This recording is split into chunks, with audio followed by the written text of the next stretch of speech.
Hi, welcome back to the Open Book Podcast. And today, my special guest is my good friend, Jerry. We're going to be talking about alcoholism, how it affects you, yourself, your family, and everybody around you.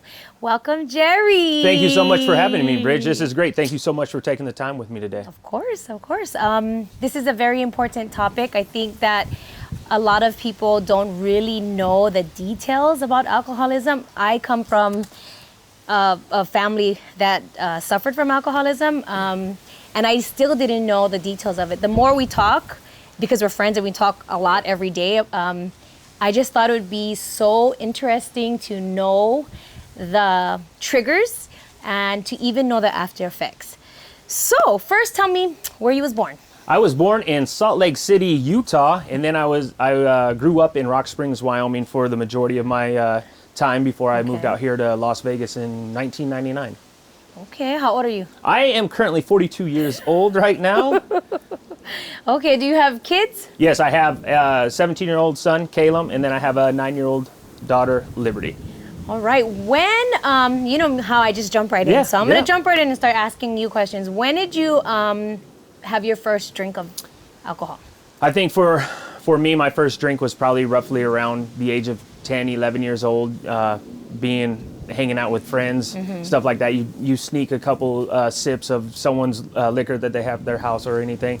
But I think as you go on, you get a little older and you know, those things start filling the voids of certain things, especially when you're younger. And I think that's where I found a little bit of the alcohol, you know, coming in a little more often than what it should have been. So what are those voids? Geez, you know, my parents were divorced when I was younger. So I grew up with my mom, spent time with my dad every now and then, but it was mostly just me, my mom, and my sister. And you know, I had freedom. I had a lot of freedom in the house, and I think those, you know, you just get in with friends and, you know, just trying to show off this, that, and the other, and you find those little things that are good to you, that make you feel different, that change your mind. You don't always want to be in the reality that you're in at that age. Sometimes whatever you're dealing with. And I just found that it was easy for that alcohol to get into my system, and it made me feel like I was someone else. You know, it's almost like I didn't like who I was at that time, but in those things just roll on sometimes. Can you define what alcoholism is to you personally? To me, my definition would be it's a disease within your body. If some would say it's a chronic disease where you're always needing it, you're always wanting it, whatever it may be. I think from the get-go, just with my background with having you know, an alcoholic father, family. Okay, so he was an alcoholic. Yes, my dad was, and I had family members that were alcoholics, and I think I was almost like predestined to be an alcoholic because of my. We're set up for that. We are really set up that way. Our body, our minds. Yeah. And there's some people that will never have that, and you know, they can go and have a couple drinks, whatever. But I think me being predetermined to have it, alcoholism, you know, is that disease, and for me personally, my opinion of it is you're almost born with it sometimes, where it's just going to be in your blood. And it's how you handle it, really. There's some people, like I said, can do the 1 drink, 2 drink minimum, and you're good. For me, it was 1 and keep on going. So when did it start to become a problem where you were like drinking? And then, wait, you also told me about binge drinking, which I had no clue what binge drinking was. So when did it become a problem? I think, just looking back, I think mine became a problem when I was a lot younger. You think like, you're funny, 17, 18, just drinking and being around town. I grew up, like I said, in Rock Springs, Wyoming. It's a very small town, and you have a lot of freedom to do whatever you feel is needed. I think at that point, 17, 18, 19, it was a problem at that point. You know, I was out. That early on? Yes. I was out and about, passing out in friends' cars, throwing up, whatever. Okay, so it wasn't like the occasional party with friends kind of deal. No, it was like pounding. Yes, it was. Was it beer? Yes, I love the beers, and I would pound as many beers as I possibly could to get that feeling again. You know, and I think back then it was it became a problem when I was younger, and it just Okay. escalated. Things happen throughout life, and this, that, and the other. But just as of recently, about 5 years ago, it really became a big issue for me. So there was never a time where you just stopped. You just kept drinking and drinking and drinking and drinking. There was a time, I want to say the time frame from 2006 to about roughly 2007, I stopped, but Oh. I was still finding ways to like medicate my mind, medicate Okay. my body. So I was using different drugs and everything Okay. like that. Okay. So yeah, I quit drinking, but you're Okay. finding different avenues to go down because something in you is like Not we correct. need Yeah. to feel different. We need to be different right now. So it was like a pacifying, something else to fill in the void, something else. Absolutely. So going back to your childhood, do you think, was your dad the kind of alcoholic that was a yelling, screaming, fighting with your parent kind of alcoholic, or a secret drinker alcoholic who was just calm and like the happy drinker, or was he the alcoholic dad that just never came home? Because there's so many different. There's so many out there that. Yes. And I think honestly, my dad was one that he'd be home and sometimes there'd be yelling matches and stuff like that. But when you're younger, I don't think you really think too much of it. You're No. just like, oh, dad was out and about, whatever it may be. But you really don't start thinking about it until it is you get a little bit older and go, Yeah. wow, these things were Yes. really crazy right now. Yeah. Was he abusive? I think there was a couple times where it escalated to a little bit of abuse, not towards me and my sister or anything like that, but with him and my mom, got pretty aggressive every now and then. And even then, like I said, you don't really start thinking about why is this happening, but yet it's all triggered by the use of alcohol within the family. Do you think that if your parents were married and you lived like this happy childhood life, that you would have still became an alcoholic, even if you had this amazing childhood? There's some people that have like amazing parents who go to church and everything's hunky-dory and they still come out to be drug addicts, alcoholics. So I think I still would have. Okay. I liked it. I enjoyed I shouldn't say I enjoyed everything about it, but I liked how it made me feel different with who I was.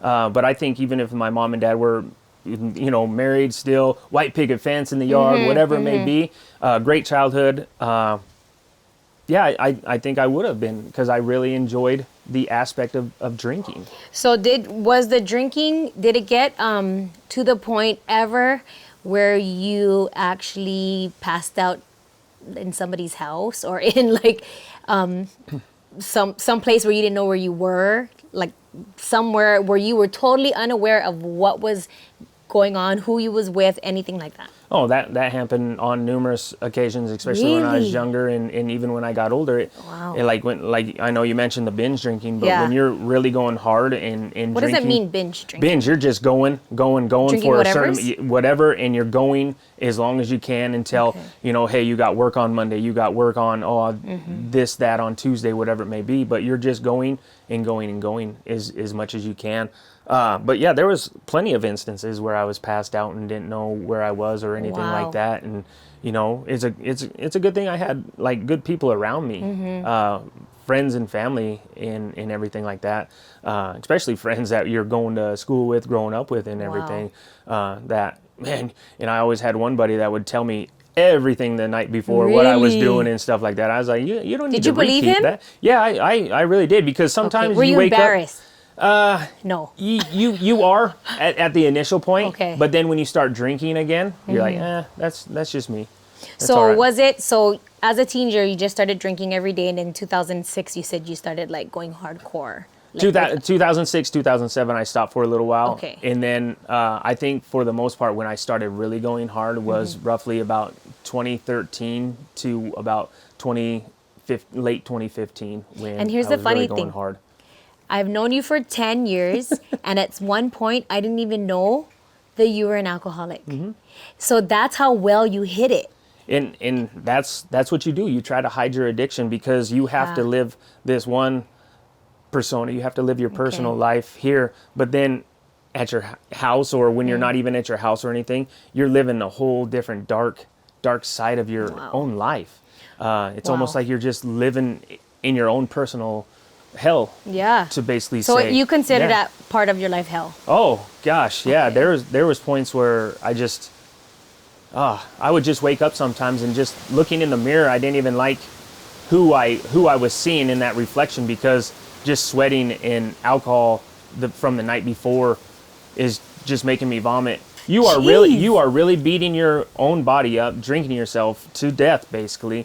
And later on that night, you go and return and do the same thing, so you can do it all over again in the morning and That's do crazy. the whole process again. But it's crazy that we, like your good friends, didn't even notice, or your work friends didn't notice. You know, what was your give us your routine on a regular average Monday? On a regular average Monday, I would wake up. I didn't work until 11:45 in the morning, so I kind of had time to sleep it off, whatever it may be.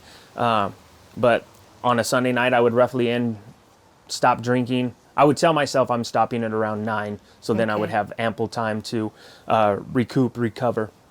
That 9 o'clock slowly turned into 1 o'clock, 2 o'clock in the morning. Wow. Still chugging the last couple beers or whatever it may be, just to be like, I'll be fine in the morning.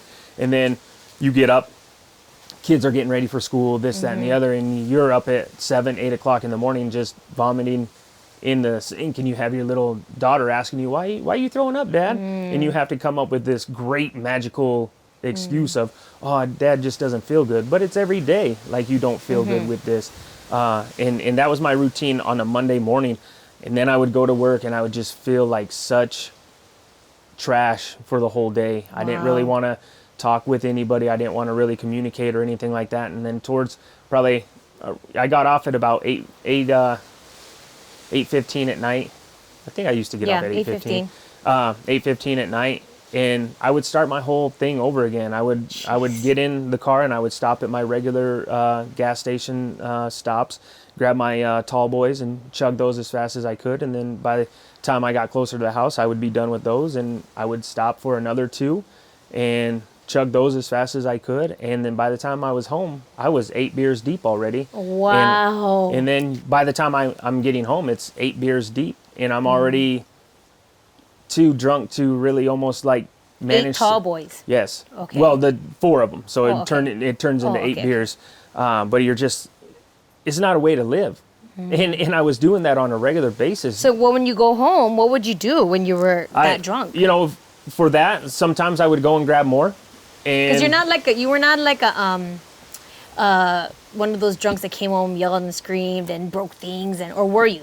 No, I didn't come home and break things or anything like that, but it was just, I was just drunk. Were you abusive? I wasn't abusive to anybody. Probably yelling and screaming. I think during relationship wise, you know, obviously, alcohol escalates all that. So you get home and I really just, I just wanted to do either more or just go in and pass out sometimes. I didn't even know how to really, you know, function with it sometimes. And like I said, it is your own personal. It's your whole routine, and it gets so consistent, and it's so. It's a spiral, and it just takes you further and further down, and until you realize, man, I'm in a dark spot right now where I don't really want to be. So I was doing some reading because I know alcoholism in a different way from what I saw growing up, but I don't know the real stats on alcoholism. I know that my dad did try many detox centers. He went through AA. He didn't make it. I don't know. I think that it probably was hereditary.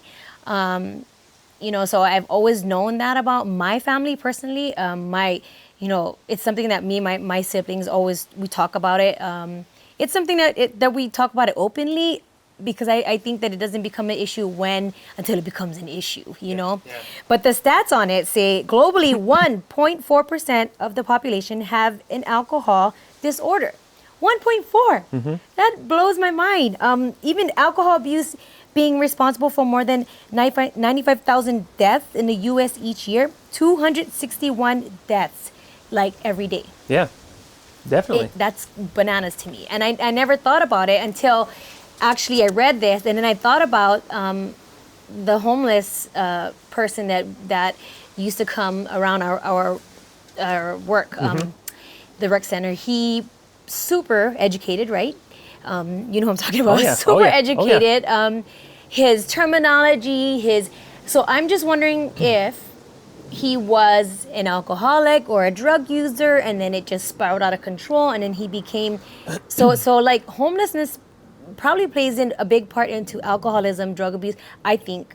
Do you think that as well? I think sometimes depend on their situation, whatever it may be, I think they go back and probably recount what happened, and it could have easily been my situation or someone else's situation, and it's just spiraling from, whether it's a lost relationship or something just traumatizing to them. For me, I was fortunate enough not to lose my family, my job, my everything. I was very fortunate in that aspect, but it makes you sit and wonder sometimes about people that are in those predicaments now, like what's their backstory? I asked him. And all that. I did ask him. I said, how'd you end up here? And he said, I like drinking. I like drinking. And he told me he had a good job. He went to college. So it kind of like, I remember that when I was reading this, and just alcoholism in general, there's different type of alcoholics, right? What are the different types of alcoholics you can think of? Oh my gosh. I think, obviously you have your closet alcoholics that are hiding everything and anything from everybody. There's your open ones that are out there, but they don't want to ask for help. Okay. And then you also have those alcoholics that do need the help, and they're asking for help, but are they getting the proper help or whatever it may be? There's just so many alcoholics out there, and it's just so crazy that it's so broad, right? It really is. There's so many out there. It's not like black or white. No, it definitely isn't. It's not. Now that we talk about it a lot, and I've kind of see symptoms when somebody is an alcoholic. I remember you told me that the shaking. Yes. The shaking was one of the symptoms. Does that go away? Explain to me what the shaking is. Oh man, the shakes. Shakes. Your body is not getting it. Your body. So for me, my shakes would start Monday morning and I would be shaking throughout the day. Just and you try to cover up your hands. You don't try to show your hands to anybody, because you don't want to show them that your hands is just trembling, and they're going to be like, what's wrong with you? And then you don't want to go into the whole detail of it.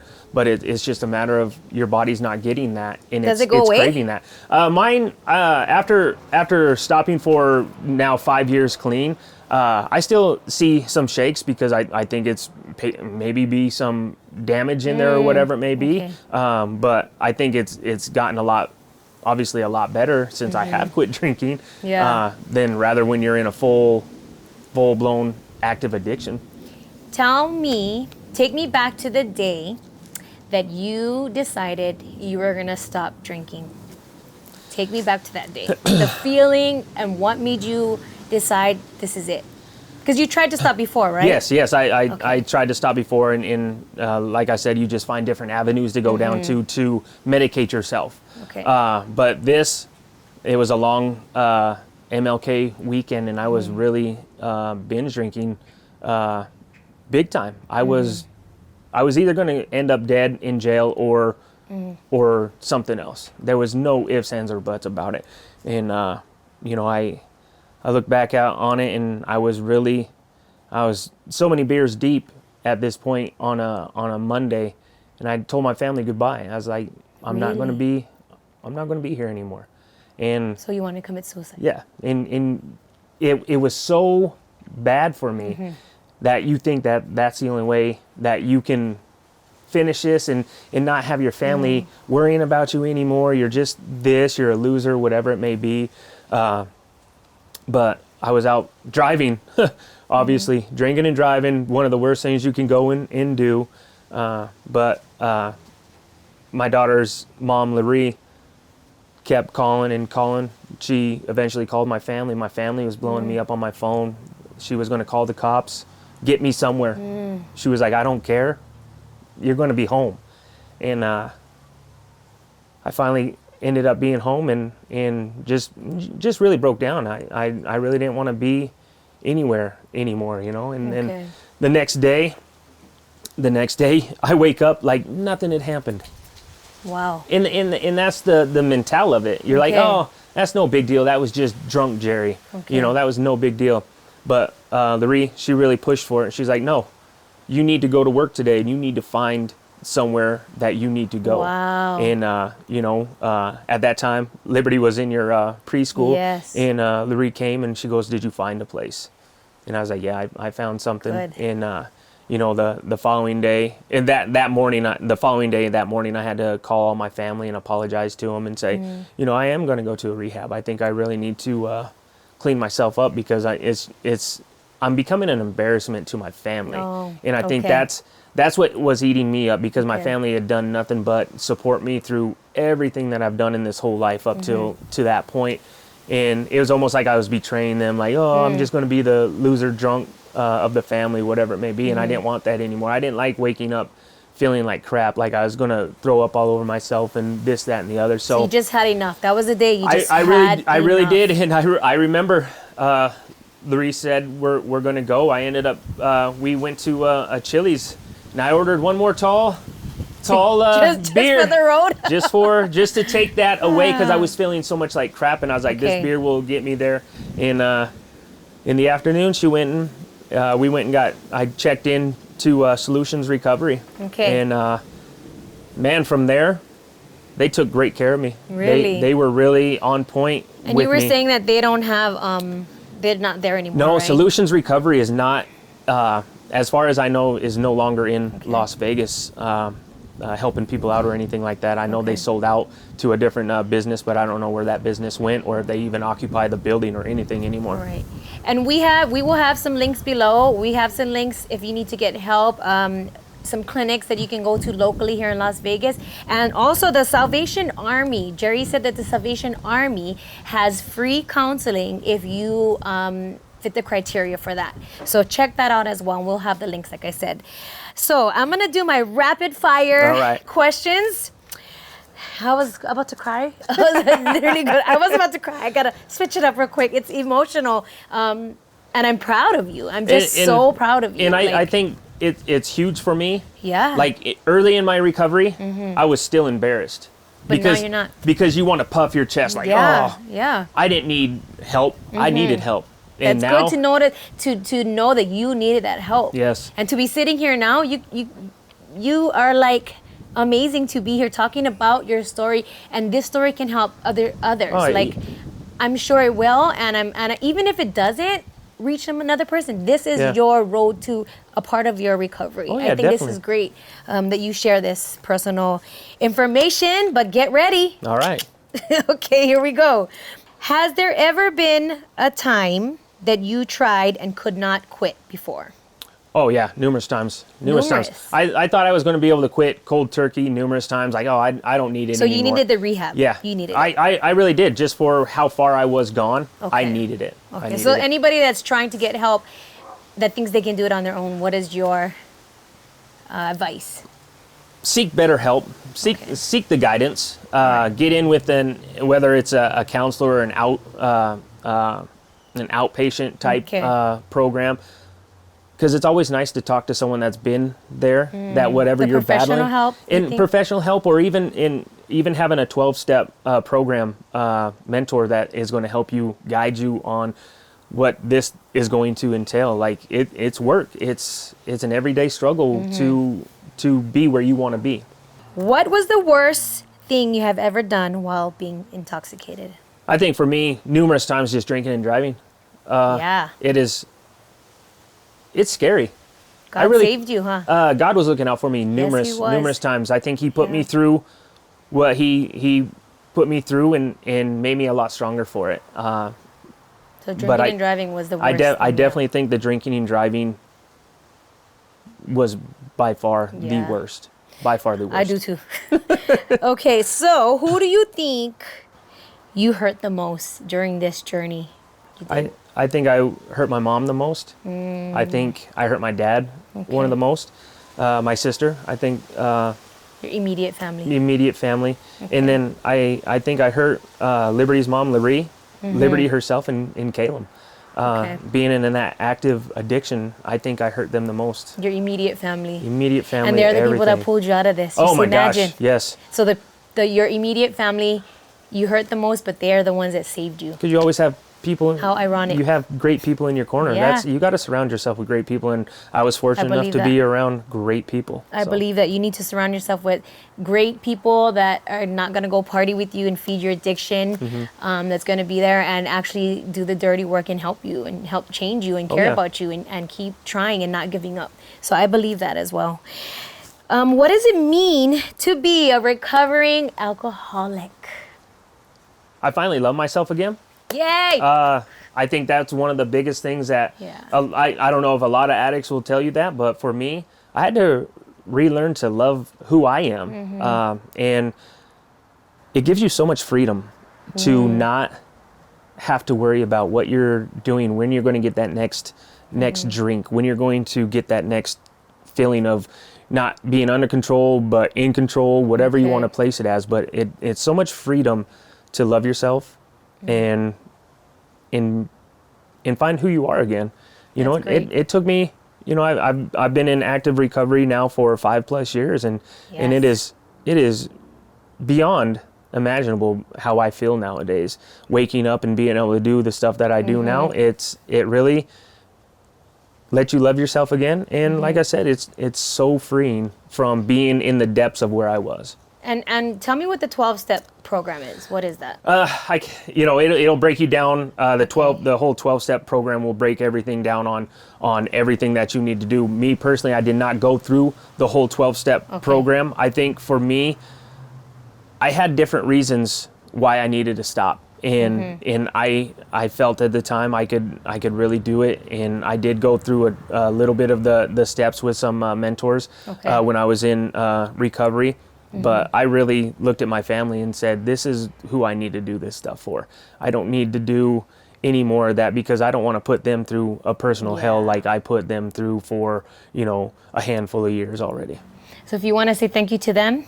Oh my gosh, thank you so much, family. I love each and every one of you.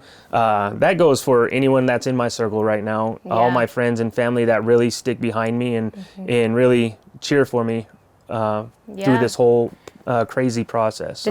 This is an amazing journey for you, I think. And I think with anybody that needs the help, the first part of it is actually identifying that you do need help. I think everybody needs help with everything, a lot of things. Everybody, you can never say, and I continue to say this, that there's always something you will need help with. Even if it's carrying your groceries, something as simple, you can't do everything on your own. No. Humans, we're supposed to connect and help each other. And I think this was a good way for us to get your story out so that you can help other people. And this was amazing, and you're so brave to do this. Thank you so much. Thank you so much. I appreciate you. This is for you because you like Reese's. Ooh, my favorite. Cool. Thank you so much. For more information on how you can get help, if you need help, please visit the links below. Thank you.